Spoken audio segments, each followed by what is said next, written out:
O governo vai retomar nas próximas semanas as negociações sobre o tarifaço com os Estados Unidos. O objetivo é reduzir as tarifas impostas e aumentar a lista de produtos brasileiros isentos dessa taxação. É a Vitória Queiroz quem traz para a gente mais detalhes, inclusive com relação à expectativa do governo e o que o ministro do Desenvolvimento, Indústria e Comércio vem falando por aí a respeito dessa negociação, dessa retomada das conversas, hein, Vitória? Bom dia. Oi, Carol, bom dia a você, a todos que nos acompanham aqui nessa sexta-feira. Olha, o que o ministro disse é que ficou pactuado de que o governo brasileiro e o governo americano retomem as negociações em relação às tarifas que vêm sendo aplicadas pelos Estados Unidos sobre o Brasil a partir do mês de agosto. Porque a avaliação do Ministério das Relações Exteriores e também do Ministério do Comércio e Indústria era de que não fazia sentido fazer essa negociação ainda no mês de julho, porque o Brasil passa por um período de transição em relação a essas tarifas. Lembrando que para aquelas mercadorias que estavam em trânsito para o território americano, elas escaparam temporariamente desse novo tarifaço. O que a gente tem hoje, Carol, são duas tarifas sendo aplicadas sobre os produtos brasileiros e, em alguns casos, elas estão se sobrepondo. Então, há produtos brasileiros que estão sujeitos apenas à tarifa de 12,5%, que foi imposta com base naquela investigação sobre trabalho forçado. Também há uma outra lista de produtos que estão sujeitos apenas à tarifa de 25%, que foi imposta com base em uma investigação sobre práticas desleais de comércio do Brasil, e ainda aqueles produtos que estão sendo tarifados em 37,5%, ou seja, estão sendo alvos dessas duas tarifas. E de acordo com os cálculos preliminares do governo brasileiro, cerca de 16,5% das exportações brasileiras aos Estados Unidos estão sendo sobretaxadas em 37,5%. A notícia boa é que cerca de 52% das exportações do Brasil aos Estados Unidos conseguiram escapar dessas duas tarifas. É o caso do café, da carne e do suco de laranja. Então, Carol, a partir de agora, do mês de agosto, o governo federal vai tentar ampliar essa lista de isenções que hoje chega a cerca de 52% das exportações brasileiras aos Estados Unidos. E além dessa estratégia de negociação, lembrando que o governo também tem apostado em outras frentes, como o Plano Brasil Soberano, que ainda não foi regulamentado. Volto com você. Obrigada, Vitória. Com as informações para a gente lá de Brasília, vamos acompanhar então mais essa etapa aí das negociações do governo brasileiro com os Estados Unidos, pelo menos aí uma tentativa de aumentar essa lista de isenções. Alguns produtos isentos, como por exemplo a carne, o café, e a ideia do governo é pelo menos ampliar essa lista.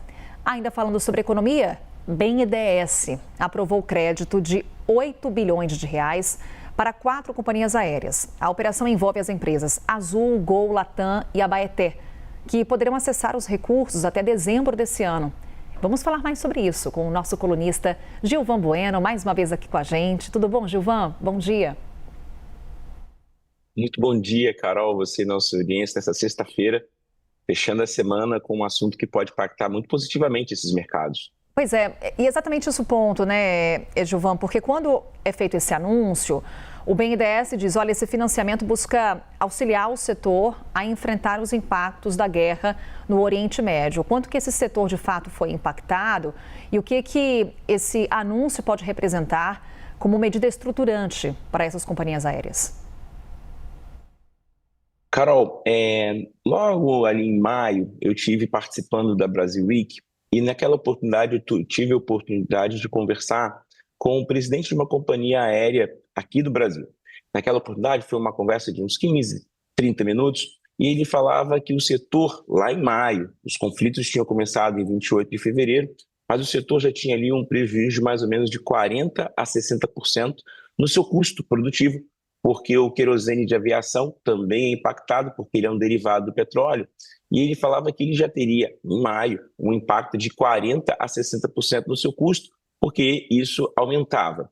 Logo em seguida, esse setor ele passa por uma tempestade perfeita, porque, fora o preço, nós temos aqui alguns componentes, a inflação, o poder econômico, algumas viagens que ficam caras, a tributação, quando nós verificamos a história do setor, nós temos companhias que encerraram suas operações no Brasil, pediram recuperação judicial, é um setor extremamente endividado e que trabalha com coisas incontroláveis, como atividade econômica, preço do petróleo, inflação de serviços e algumas questões, por exemplo, que podem impactar como o alto endividamento das famílias e das empresas.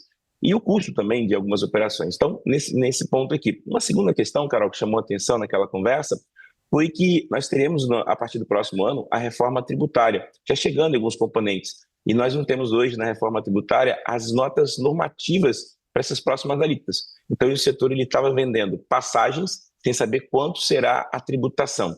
E uma variável nova aqui é o seguinte: essa medida, Carol, tem um ponto super interessante que o BNDES exige, tá? Isso está no nosso site da CNN, uma reportagem abordando isso, que sejam ofertados voos para o Nordeste e para a Amazônia Legal, um aumento hoje na distribuição de voos em 15% e um comprometimento que, ao longo de 12 meses, pelo menos 17% de circulação de voos nessa região da Amazônia Legal e Nordeste. Então, é uma taxa de juros de 4% ao ano, para um setor que está altamente endividado e que vem atravessando, Carol, uma tempestade perfeita devido aos conflitos do Estreito de Hormuz e essas variáveis que eu trouxe ainda há pouco.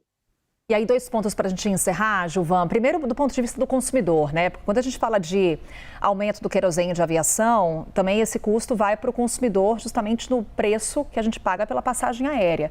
O quanto que isso pode amenizar esse custo e também com relação ao cenário fiscal brasileiro.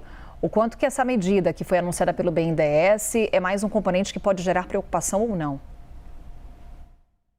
Carol, ponto super atento, sempre você super atenta com essa questão do fiscal, que é importante destacar. O BNDES, ele tem uma lógica que a nossa audiência precisa capturar aqui, tá? O governo federal, em algum momento do tempo, isso principalmente quando nós olhamos 2014 até 2022, ele poderia usar mecanismos de pegar um dinheiro aos juros do Brasil, 14%, e usar esse dinheiro que ele captou para fazer alguns investimentos. Então, durante algum tempo, Carol, teve uma crítica bem resistente de que você pegava um dinheiro a uma taxa muito alta e emprestava uma taxa muito pequena e quem pagava isso era o consumidor na ponta final. Então aqui a gente tem que entender a origem desses recursos, a taxa dessa captação dos recursos do BNDES, porque a taxa está sendo afetada a 4%. No ponto fiscal, quando a gente entender essa estrutura de captação de recursos, a gente vai dizer o seguinte, tem um impacto fiscal. Mas olhando no primeiro momento, pensando que é a União, é o Estado que faz esse financiamento para os bancos de desenvolvimento, então você já tem aqui uma preocupação adicional que se vai chegar a 8 bilhões, isso vai precisará estar no orçamento do próximo ano. Se vai estar no orçamento do próximo ano, é mais uma soma que se adiciona e pesa no fiscal para o próximo ano, que eu sempre tenho falado que 2027, isso vai ser bastante impactante. Carol, para encerrar nosso comentário, eu sempre estou nas pontes aéreas e todos nós aqui, os amigos na redação, brincam, conversamos sobre isso, e é muito oneroso para a gente que está aqui esse custo das passagens. Por exemplo, uma passagem Rio-São Paulo, Carol, em cima da hora, sem planejamento, às vezes é R$3 mil. Com antecedência sempre é mais barato, mas a gente tem um custo muito alto de deslocamento entre essas duas capitais. Então, para a população, Carol, vai chegar talvez nos próximos 6 meses, se perdurar. Então, isso pode impactar, por exemplo, férias, os feriados que nós teremos em novembro e talvez, se não tiver alguma mudança no comportamento dos preços, dezembro para curtir as férias com os amigos e familiares. Gilvan Bueno, que você curta seu fim de semana, viu? Esteve com a gente aí ao longo dessa semana, inclusive presencialmente aqui no estúdio. Muito obrigada, Gilvan. Um ótimo dia para você, nosso seguinte, um excelente final de semana.